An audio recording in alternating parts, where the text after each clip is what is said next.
Welcome to SVGTV's news for Wednesday, November 27th, 2024.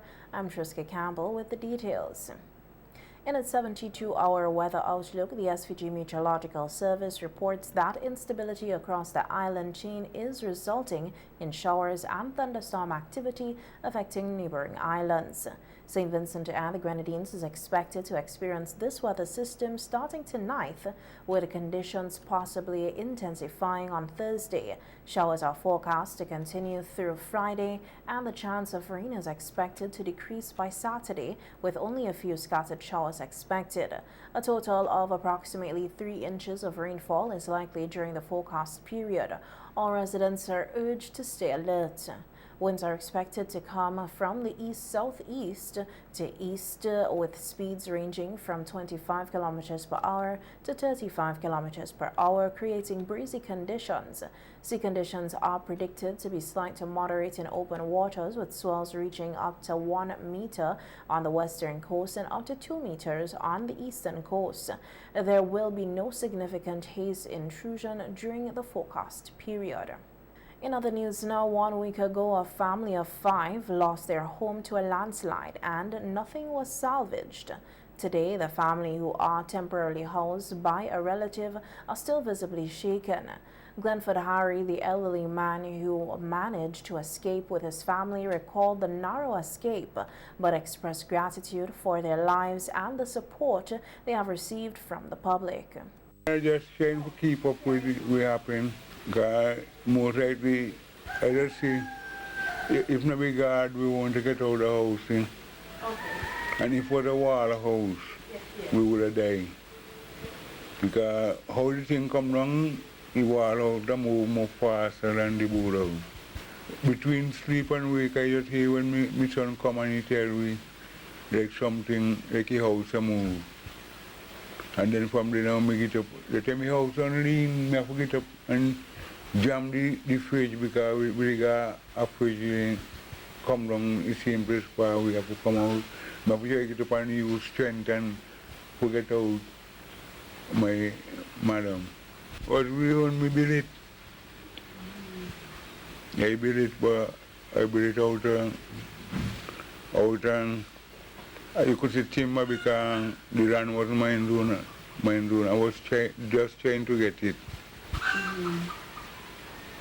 But the administrative everything will happen for a reason. Harry's daughter, Shirlene Ashton, stated that the incident has left her traumatized and requested that only her voice be recorded. Ashton noted that she is still struggling to come to terms with what has happened. In all honesty, I don't even think I could really say like how I am feeling, because it happened and I've seen it, but at the same time, like, it hasn't really 100% registered in my brain. Like, everything is gone, it is done, it is no more. I think some way, somehow, I have a self-coping mechanism where I don't acknowledge it happened.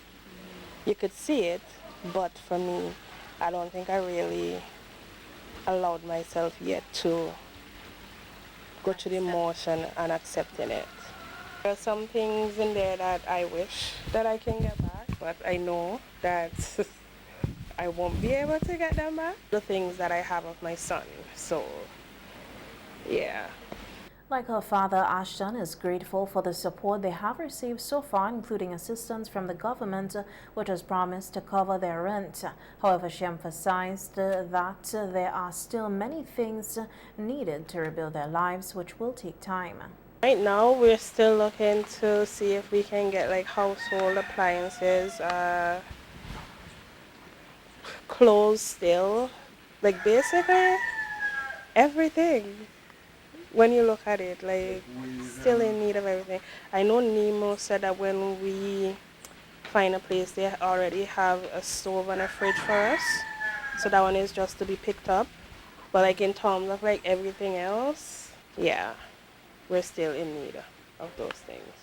Meanwhile, in his capacity as area representative for East Kingston, Dwight Fitzgerald Bramble expressed that the support given to the Ashtons has been heartwarming.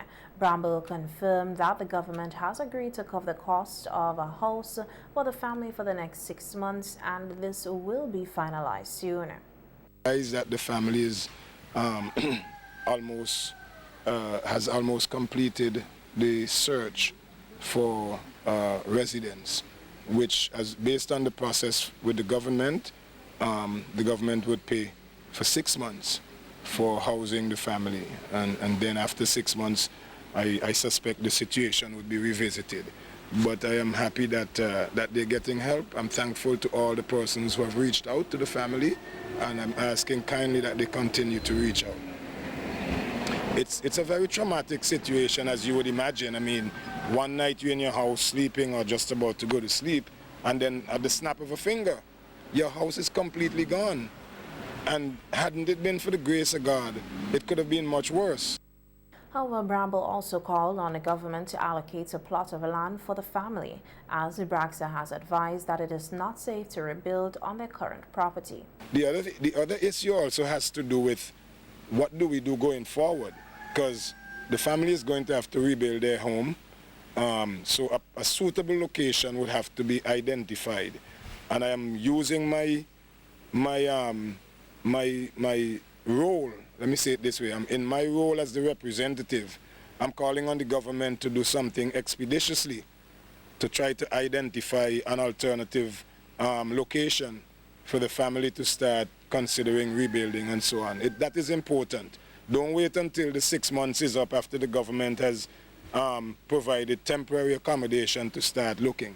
The government, I am calling on the authorities, the government, to start mobilizing and putting in place an effective process to help the Ashton family identify and start rebuilding their home. Bramble also raised concerns about the topography of Rockies, noting that the area needs to be carefully assessed before any infrastructure is built. He said he will be raising this issue in Parliament tomorrow. The spot where they occupied before, it's a very precarious area, not just for the Ashtons, but I mean, and not just that area, but in Rockies generally, and in other parts of East Kingston. If you look at the topography, you know, very steep sloping lands and so on where people have built, and that is something that I think we really need to do a proper assessment about. I know for sure, once I am given the opportunity to be in government, that is something that I will prioritize. We have to make sure that our people are safe. A lot of people built and live where they built and live, most times because they really had no choice, you know.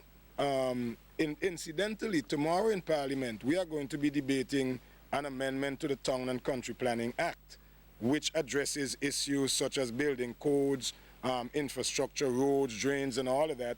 And I think that would be an opportune time for me to raise the issue in Parliament, which I plan to do tomorrow. Almost 5 months after Hurricane Beryl caused widespread destruction in St. Vincent and the Grenadines, recovery efforts continue to progress, with 2,000 homes reportedly repaired. This was confirmed by Prime Minister Dr. Alf Gonsalves, who was speaking on NBC Radio's Face-to-Face program. The Prime Minister noted that the homes have been completed are mainly those classified under Level 1 and Level 2, adding that the government is continuing to shelter those who remain displaced. Over 2,000, or in the process of completing over 2,000. Finished and completed in self-help, the 3 categories. Particularly levels 1 and 2. Because we wanted to do the levels 1 and 2. There are some level 3 and 4 done. But because we have people in shelters, we have approximately 500 people still in shelters. We have about nearly 600 in paid accommodation, guest houses, apartments, houses which are rented. Regarding the income support promised to households, the Prime Minister acknowledged that payments have not yet been made. However, he reassured that the public payments, which will cover 2 months, are being processed by the bank, which is finalizing the list of recipients. it'll be about 5,000. That vicinity. And the ministry has to avoid duplication, clearly. But we decided that we'll pay by cards, bank cards. And the last weekend here, I spoke to Derry Williams, the CEO of the Bank of St. Vincent. He told me that they had sent 1,300 names and then a further 900. They were working on those 2,200 over the weekend, the bank. And this week they'll work on more. So for October and November, we'll pay $1,200. Some people will get the money in early December too, because the bank, there has to be verification. A number of processes have to be gone through. But Derry Williams assured me that they're moving expeditiously. And what we're going to do is that as those cards are done, we have to put, we will pay those out. We wouldn't wait until you get the full 4,000 something, 5,000. Meanwhile, the Prime Minister stated that the workforce required to fully rebuild is not yet at a desired level. He once again appealed to contractors and builders to reach out to Bragsa to sign up for available jobs. And I'm using this opportunity again to ask persons who are contractors, workers, carpenters, masons, steel benders, etc., ordinary workers who are interested in construction. Sometimes work comes to meet you, but you have to go and meet the work. As I always say, a man will leave the most distant part of St. Vincent and hitch ride and walk and go to Greg's or Richland Park or Yambu just for me to see. You know, go and look for it. And there's work to be done. Work to be done. Vincentians are being reassured that cybersecurity will be a priority in the implementation of components of the Caribbean Digital Transformation Project. Jennifer Richardson, Communications Officer for CARDIP, stated that the project's cybersecurity will be managed by Information Technology Services Division, ITSD. She explained that since data will be stored locally, it will pose less of a risk in terms of potential security breaches. They're the ones entrusted with the data protection and cybersecurity when it comes to government information. And because our data is going to be housed here in St. Vincent, not outsourced, so you don't have that particular risk. And we have been asking public servants to use the government email, which is gov.vc, because ITSD is putting a lot of guardrails in place to ensure that the information that is being passed, the government information, is secure, and they have no control over the other platforms that we use, like Gmail and Outlook and Hotmail, etc. But with gov.vc, we're encouraging them to use that email because it is safer and we have eyes on it. That is something that we can control. Winston George, the project coordinator, added that a key component of the CARDIP is the establishment of cybersecurity response team to monitor incidents and ensure a robust security framework. It's monitoring. As we speak, we, at the regional level, we had a consultancy to look at a CERT establishment plan. That plan is complete, and we are now looking at the terms of reference, also the technical specifications required for the hardware and software for the establishment of the CERT. Locally, we have to look at the most appropriate organization in country for where that CERT would be established. But more than likely, next year we would be establishing the CERT. CARDIP aims to streamline government operations, improve transparency, and enhance efficiency through the digitization of internal processes. The project is part of a broader regional initiative that includes similar digital transformations in 3 other members of the Organization of Eastern Caribbean States, the OECS, in Dominica, Grenada, and St. Lucia. Superintendent of Police Junior Simmons has been formally presented with a trophy for prestigious Top Caribbean Community Policing Officer Award. The ceremony took place on November 25, 2024 at the Police Headquarters Conference Room, attended by Commissioner of Police A.G. Enville Williams and Leonard King, a representative from the Amalgamated Security Services Limited. During the presentation, Leonard King highlighted Superintendent Simmons' extensive career, which includes an officer spanning 31 years in the police service, serving as a sergeant in 2005, station sergeant in 2013, inspector of police in 2017, and presently superintendent of police.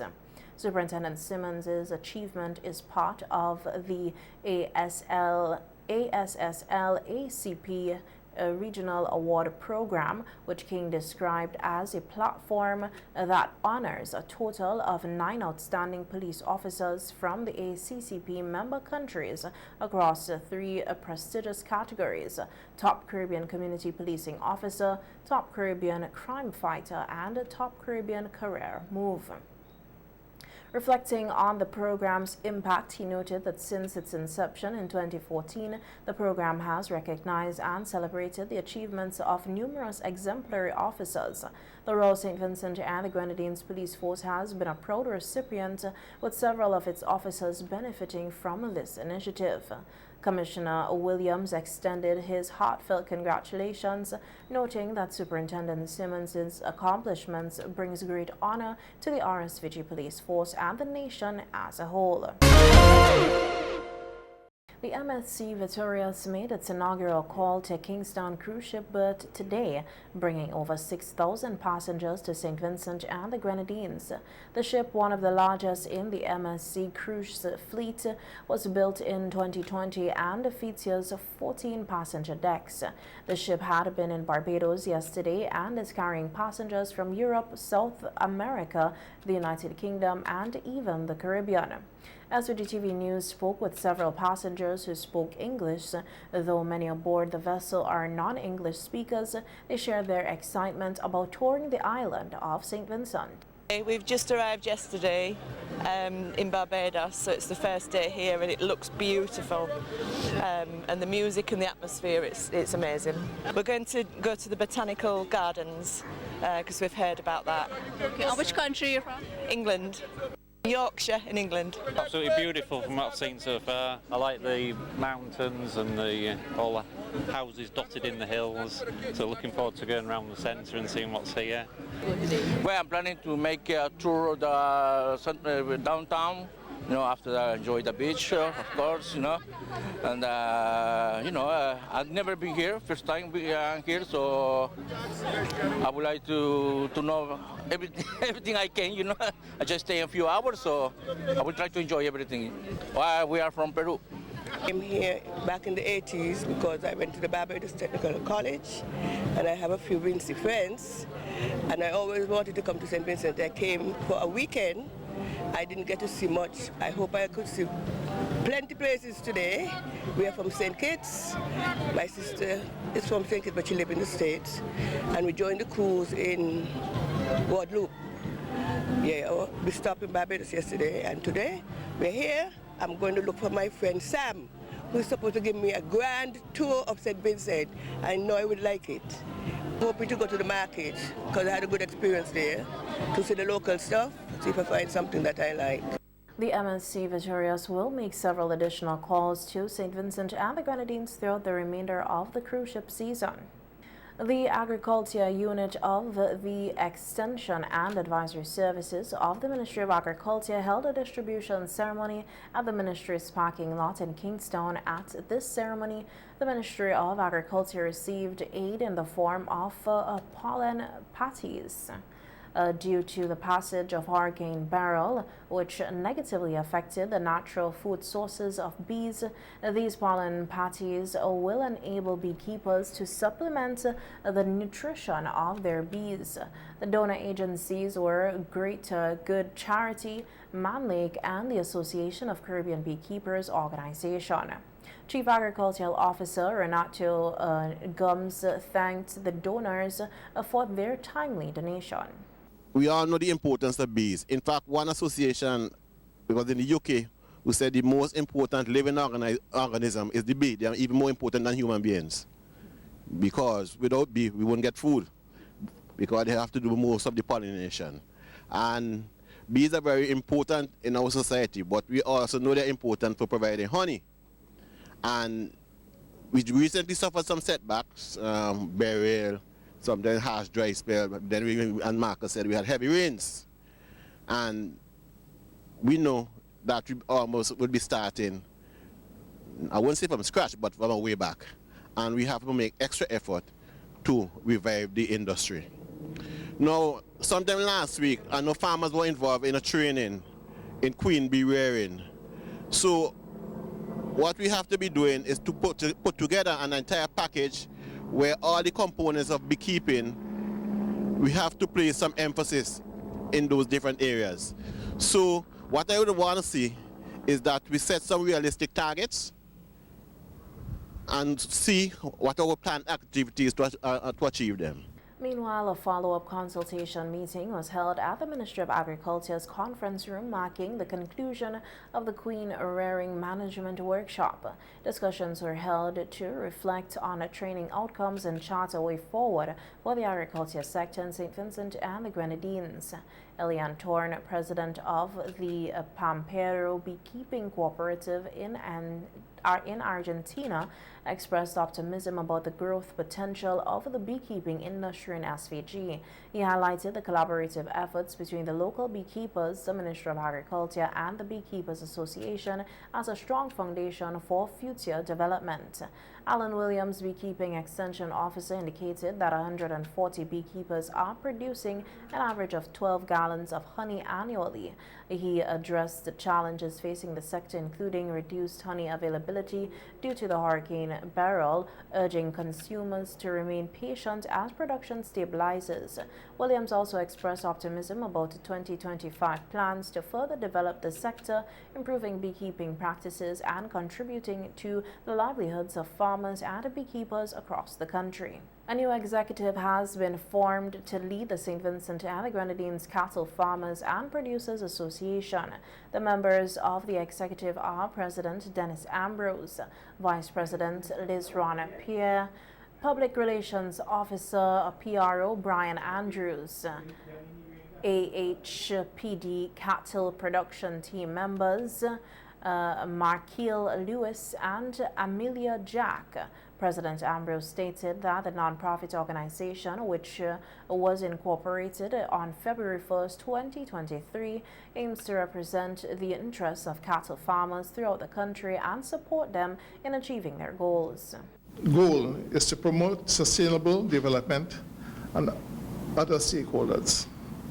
Purpose of the organization: to improve livestock production for quality beef, to bring together persons in the cattle industry, to lobby for the interests of cattle industry, for improved prices on animal feed, access to small land holdings for grazing, caring, nurturing, and the development of this livestock to bring market forward.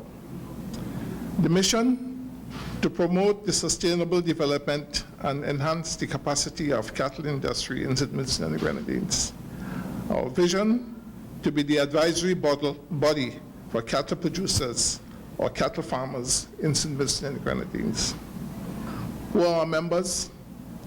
Cattle farmers, producers and butchers, persons in the cattle industry in St. Vincent and the Grenadines. We are currently on a drive to promote our organization so that we can recruit as many cattle farmers in St. Vincent and the Grenadines to be part of this body, so we can be the lobbying body for this industry. PRO Brian Adams highlighted that there are a number of benefits to be derived from being a member of the association.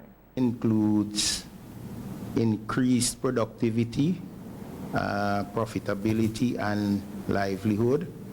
We are very concerned about that here, because one of the things we realize is that a lot of farmers sells their cattle at undervalued price.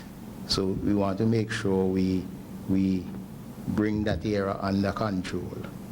Other areas that we would be looking at, developing programs for financial assistance to cattle farmers, improve access to markets and marketability, increased bargaining power, improved public image of the cattle industry.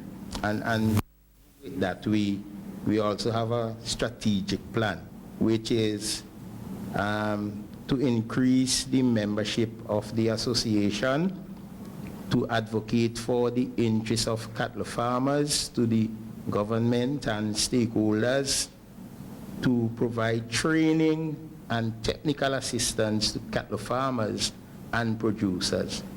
Entrepreneurs in St. Vincent and the Grenadines are set to benefit from a small loan guarantee launched by the Eastern Caribbean Partial Credits Guarantee Company. The new MSME Growth Guarantee is designed specifically for entrepreneurs who may not qualify for loans under the main ECP-CGC program. It facilitates ease of access to finance for loans up to $50,000. The new MSME Growth Guarantee is being rolled out as a Christmas gift for entrepreneurs in SVG and the rest of the Eastern Caribbean to help them to get the funds they need to inject into their business operations. Entrepreneurs applying for loans did not need to have a collateral or equity injection to access the loans, but will need to provide financial documents after the loan approval. For this, allowance of up to $1,500 will be provided for bookkeeping services. A team led by the ECP-CGC Chief Executive Officer Carmen Gomez Trigg will be in St. Vincent from the 2nd to the 6th of December to conduct face-to-face consultations with interested entrepreneurs. Business owners are required to book appointments with the ECP-CGC. The Center for Enterprise Development, Inc., the CED, is urging local entrepreneurs to take advantage of this opportunity to access some much-needed finance in light of their inability to meet the standard requirements for loans. The ECP-CGC was created in 2018 in response to contraction of credit in the OACS banking system and the need for MSMEs to have access to credit to grow their businesses. The project is a collaboration between the Eastern Caribbean Central Bank and the World Bank, which has provided loans to select member countries and provides technical assistance to the project. The participating governments are Antigua and Barbuda, Dominica, Grenada, St. Kitts and Nevis, St. Lucia, St. Vincent, and the Grenadines.